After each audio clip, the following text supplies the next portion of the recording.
বাচ্চারা ছোটো মাছ মোটেই খেতে চায় না।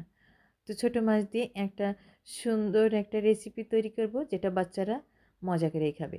আসসালামু আলাইকুম, কেমন আছেন সবাই?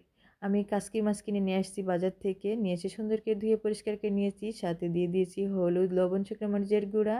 সাথে দিয়ে দিয়েছি পেঁয়াজ কুচি ১ মুঠ, কাঁচামরিচ কুচি, আদা বাটা, রসুন বাটা আর বেসন দিয়ে দেবো ২ চামচ। সাথে দিয়ে দেবো ধনিয়া পাতা কুচি। দিয়ে আলতো করে সুন্দর করে মেখে নেব, যাতে করে মাছটা না ভেঙে যায়। কাসকি মাছটা এমনিতেই অনেক নরম। তারপর মাখামাখি হয়ে গেছে।